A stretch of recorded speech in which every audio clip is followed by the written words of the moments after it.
अब बात करेंगे आईईएक्स की, जहां जोरदार गिरावट है। शेयर करीब 7% की गिरावट के साथ आज का एक्सीडेंट ऑफ द डे है। गिरावट की क्या है वजह, समझते हैं नुपुर जयकुरिया से। नुपुर बताइए। बिल्कुल, आज का एक्सीडेंट ऑफ द डे आईएक्स ही आपको नजर आएगा। 7% से ज़्यादा की कमजोरी है। इनफैक्ट एक साल में देखें तो 28% स्टॉक ऑलरेडी टूट चुका है और शिखर से जो ऑल टाइम हाई है कंपनी का स्टॉक का, उससे करीबन आधा ये स्टॉक हो चुका है। अब क्यों है गिरावट? सीईआरसी ने पावर मार्केट रेगुलेशन पर ड्राफ्ट जारी किया है। ड्राफ्ट में मार्केट कपलिंग पर औपचारिक फ्रेमवर्क जो है वो शामिल की गई है। सीईआरसी ने 16 मई तक जितने भी स्टेक होल्डर से सबसे राय मांगी है इस ड्राफ्ट पे, और 6 महीने, आने वाले जो 6 महीने हैं उस पर मार्केट कपलिंग पर विस्तार से जो है वो गाइडलाइंस आती हुई नजर आएगी।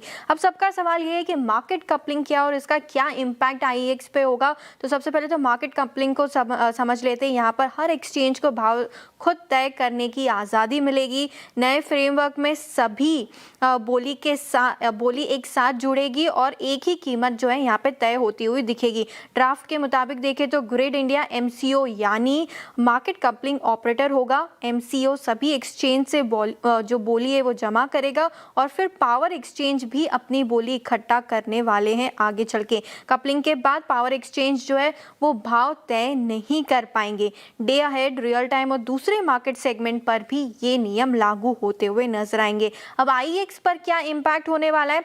अभी फिलहाल आईएक्स का मार्केट शेयर देखें तो ऑलमोस्ट 100% ही दिखेगा, 99% के आसपास है। नए फ्रेमवर्क के बाद प्राइसिंग पावर जो है वो पूरी तरह से खत्म हो जाएगी। सिर्फ बोली जमा करने पर प्लेटफॉर्म बनकर आपको ये प्लेटफॉर्म नजर आएगा। जो दूसरे कॉम्पिटिटर्स है उनको पूरा मौका मिलेगा, वो मार्केट शेयर गेन करने का मौका मिलेगा। और यही माना जा रहा है कि FY30 तक ये जो 99% का मार्केट शेयर है ये लुढ़क कर सीधा 60% होते हुए दिखेगा। मार्जिन पर जो है वो दबाव संभव है और फीस देखें तो फीस जो है वो कम होती हुई फीस जो है वो आईएक्स को कम करनी पड़ सकती है आगे चल के, जिसकी वजह से मार्जिन्स पर दबाव देखने को मिल सकता है। तो एक्सीडेंट ऑफ द डे आईएक्स, बड़ी खबर और नेगेटिव इम्पैक्ट। शुक्रिया आपका नुपुर डिटेल्स बताने के लिए। तो नेगेटिव न्यूज का इम्पैक्ट क्लियरली देखने को मिल रहा है क्योंकि stock accident of the day है। अभी भी 7% के लॉसेस स्टॉक में देखने को मिल रहे हैं। प्रदीप, एक बार देखिए स्टॉक को बताइए, ऑलरेडी नुकसान देखने को मिल रहा है। स्टॉक वैसे भी कमजोर रहा है, फिर चाहे वो टेक्निकली हो या फंडामेंटली हो।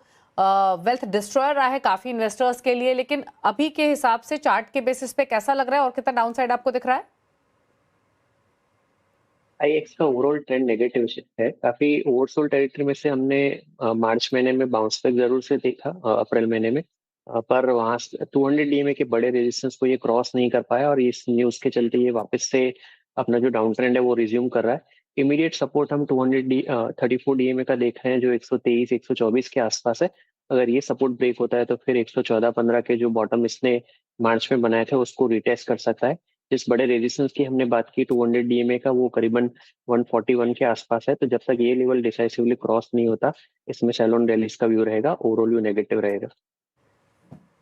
ओके, तो ओवरऑल व्यू नेगेटिव यहाँ पर। सैलून रैलीज की स्ट्रैटेजी 126 पर ट्रेड करते हुए फिलहाल दिखाई दे रहा है। आज के सेशन में नुकसान यहाँ पर क्लियरली काफी देखने को मिल रहा है।